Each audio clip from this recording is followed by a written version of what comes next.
자, 그렇다면 이런 식으로 단편 영화를 몇 편 정도까지 찍어야 될까요? 자, 하루하루 필름메이커스 열심히 들어가셔서 프로필 지원하고 계시죠? 이렇게 열심히 지원하시는 분들이요, 저한테 자주 하시는 질문들이 있어요. 단편 영화가 배우 경력으로 인정받을 수 있냐, 이겁니다. 자, 오늘 그 얘기를 한번 해보도록 할게요. 일단 배우가 되기 위해서 처음 준비하는 것들이 있잖아요. 가장 기본적으로 연기력을 갖춰야 될 거고요. 그리고 프로필 사진을 찍고 그런 다음엔 배우 소개서인 프로필 PPT를 만들게 될 거예요. 그런데 이제 막 시작하는 배우들이 프로필 PPT를 만들 때 제일 난감한 게 뭐죠? 바로 경력이 하나도 없다는 걸 거예요. 누구나 다 경력이 하나도 없는 시절이라는 건 무조건 있는 거지만 경력란을 텅 비운 상태로 지원을 해야 될지 말아야 될지 아마 고민 한 번쯤 해보셨을 거예요. 촬영 프로덕션 입장에서는요, 아무런 경력이 없는 배우라면 어떻게 볼까요? 현장에서 연기한 경험도 전무하고 현장에 대한 감도 전혀 없는 사람이라고 판단할 확률이 높겠죠. 그러니까 어쩔 수 없이 캐스팅하는 입장에서는 경력이 전혀 없는 사람을 선호할 리는 없을 거예요. 그래서 보통 연기를 처음 시작하시는 분들은 어떻게 할까요? 일단 학생 단편부터 해보려고 지원을 하게 되겠죠. 학생 단편이라는 거는 영화과를 다니는 학생들이 학기 중에 과제로 제출해야 되는 영상물 제작부터 시작해갖고요, 대학교 졸업영화까지 굉장히 다양해요. 근데 학생 단편도 지원해보신 분들 잘 알 겁니다.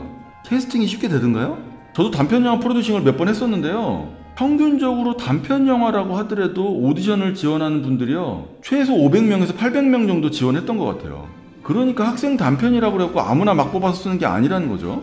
한마디로 학생 단편도 만만치 않다, 이겁니다. 학생 단편조차도 연락 한 통 안 오니까 보통 어디까지 눈을 돌리나요? 필름메이커스에 보시면 품앗이라는 탭이 있잖아요. 필름메이커스 열심히 들어가신 분들은 다 아실 겁니다. 바로 페이가 없는 조건으로 출연을 하는 거예요. 요즘에는 학생 단편조차도 교통비 수준의 페이를 지급하는 게 일반적이 됐잖아요. 근데 품앗이는 그런 것조차 없는 조건으로 지원하는 거예요. 말 그대로 돈보다는 경력이 필요한 초보 배우와 돈은 없는데 배우가 필요한 가난한 프로덕션이 서로 니즈가 맞아서 만나서 작업을 하게 되는 거예요. 아무래도 품앗이 같은 경우는 페이가 없다 보니까 비교적 경쟁이 낮은 경우도 많은 것 같아요. 자, 이 정도가 아마 이제 막 연기를 시작하시는 분들의 일반적인 모습이 아닐까 생각이 됩니다. 자, 그렇다면 이런 식으로 단편 영화를 몇 편 정도까지 찍어야 될까요? 아마 이런 생각을 한 번쯤은 해보시게 될 거예요. 그리고 단편 영화가 과연 경력으로 인정이 되느냐, 이런 생각도 한 번쯤은 해보셨을 겁니다. 자, 그거에 대한 것들을 정확하게 정리해 드릴게요. 보통 배우가 되고 싶은 분이라면 상업영화나 드라마를 찍고 싶지 단편영화를 계속 찍고 싶으신 분은 없을 거 아니에요. 근데 이런 상업영화나 드라마 같은 경우에 오디션을 지원할 때는요, 어떤 특정 매체에서 연기했던 출연 영상이 있는 게 가장 유리하잖아요.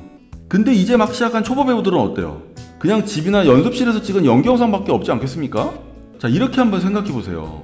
당신이 영화나 드라마를 찍는 감독이라고 생각해 보세요. 똑같은 조건의 배우가 2명이 있는데 한 명은 경력이 전혀 없어서 집에서 연기 영상을 찍어서 보낸 거예요. 나머지 한 명은 넷플릭스에서 출연한 연기 영상을 보낸 거죠. 어떤 배우가 눈에 좀 더 띌까요? 당연히 넷플릭스에서 찍은 연기 영상을 보낸 사람이 눈에 띄겠죠. 자, 그러면 어떻게 될까요? 순서를 정확하게 정리해 드릴게요. 일단 연기를 처음 시작하시는 분은 매체에 출연한 연기 영상이 없으니까요, 일단 집에서 혹은 연습실에서 연기 영상을 찍습니다. 그걸 가지고 단편 영화 쪽에 지원을 하시는 거예요. 그렇게 단편 영화에 캐스팅이 돼서 그 단편 영화에 본인이 연기한 출연 영상이 만들어지겠죠? 한마디로 집에서 혼자 찍은 연기 영상이 아니라 외부 프로덕션에서 찍은 본인의 연기 영상이 생기게 되는 거예요. 그렇게 단편 영화를 여러 차례 찍다 보면 본인만의 연기 영상이 끊임없이 생기게 되겠죠. 그 연기 영상을 가지고요, 상업영화나 드라마 쪽으로 지원을 하시는 거예요.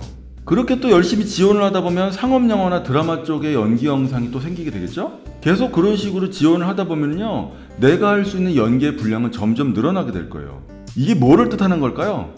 내가 연기를 어느 정도 하는 사람이라는 것을 검증하는 과정이라고 생각하셔야 돼요. 자, 다시 한번 정리해 봅시다. 학생 단편 열심히 해가지고 하루에 3만원 혹은 5만원 정도 받는 일을 언제까지 해야 될지 막막하신 분들 계시죠? 내가 정말 좋은 연기를 보여줄 수 있는 그런 연기 영상을 남길 수 있는 단편 영화라면요, 그냥 몇만 원이라도 받고 연기 영상을 남기러 간다, 그렇게 명분을 가지시라는 거예요. 그러니까 처음에는 대사 한마디 없는 단편이라도 경험상 해보시는 게 맞지만 나중에 가면 내 대사 분량이 얼마 없는 단편은 명분이 없다는 뜻입니다. 그러니까 단편 영화를 어느 정도 경험을 하시고 나면은요, 그 다음부터는 내 대사 분량을 보시고 결정하시는 것도 괜찮을 것 같아요. 내가 정말 좋은 연기를 담을 수 있는 단편이라면 돈 한 푼도 안 받고도 촬영할 수 있다는 거죠. 그렇게 단편에서 찍은 내 연기 영상이 충분히 준비가 되면은 그 다음부터 상업영화나 드라마 쪽으로 열심히 지원하시라는 거예요. 프로필 투어 대행을 맡기거나 캐스팅 디렉터들한테 열심히 지원하시라는 거죠. 그렇게 상업영화나 드라마 쪽으로 열심히 지원을 하시다 보면은 내 이미지랑 내 연기 스타일이 잘 맞는 작품, 그런 작품들의 단역급으로 캐스팅이 될 거예요. 운이 정말 좋은 경우에는요, 단역으로 캐스팅이 됐는데 그 배역의 비중이 갑자기 커져가지고 반고정으로 캐스팅이 되는 경우도 있어요. 그렇게 작은 배역이라도 계속 하시다 보면은 내 연기를 인정해주는 사람이 한 명씩 생기게 될 겁니다. 한마디로 어떤 배역을 맡겨도 안정적으로 연기한다고 평가되어지는 때가 온다는 거예요. 그러면 어떤 일들이 벌어질까요? 현장에서 연출을 하는 감독이나 캐스팅 디렉터들이요, 다음에는 조금 더 큰 배역, 그 다음엔 조금 더 큰 배역, 그렇게 조금씩 큰 배역들을 맡기게 되는 때가 온다는 거죠. 그렇게 내가 할 수 있는 배역의 크기를 조금씩 더 크게 넓혀가는 거예요. 바로 내 연기력의 검증 작업을 끊임없이 한다는 뜻입니다. 자, 다시 한번 정리해 드릴게요. 일단 집에서 찍은 연기 영상은 단편영화 지원용으로 쓰시고요. 단편영화에서 내가 정말 좋은 연기를 남겼다면 그 연기 영상으로 상업영화나 드라마 쪽으로 지원을 한다. 또 그렇게 상업영화나 드라마 쪽에서 내 연기 영상이 쌓이고 나면 더 큰 배역을 위해서 오디션 지원을 할 수 있다. 그렇게 순서를 계획하시라는 뜻입니다. 자, 이제는 정리가 좀 되시나요? 단편 영화만 한도 끝도 없이 찍는다고 해갖고 그게 경력이 되지는 않을 거예요. 하지만 보통 현장에서 활동하는 배우들은 이렇게 말하죠. 놀더라도 현장에서 논다. 그렇게 현장에서 놀다 보면 정말 나의 최고의 연기를 담아주는 단편 영화를 만나는 때가 올 겁니다. 그렇게 한번 찍은 단편 영화가 상업적으로 연결해주는 좋은 기회를 만들어주는 경우들도 많다는 얘기예요. 자, 오늘은 단편 영화를 언제까지 계속 찍어야 될지 고민이신 분들에게 답변을 드리는 영상이었습니다. 조금이라도 경력을 쌓는데 도움이 되셨으면 좋겠어요. 자, 오늘도 연기 영상 열심히 찍으시고 단편 영화라도 열심히 지원하시는 하루 되시기 바랍니다. 저도 최선을 다할게요. 감사합니다.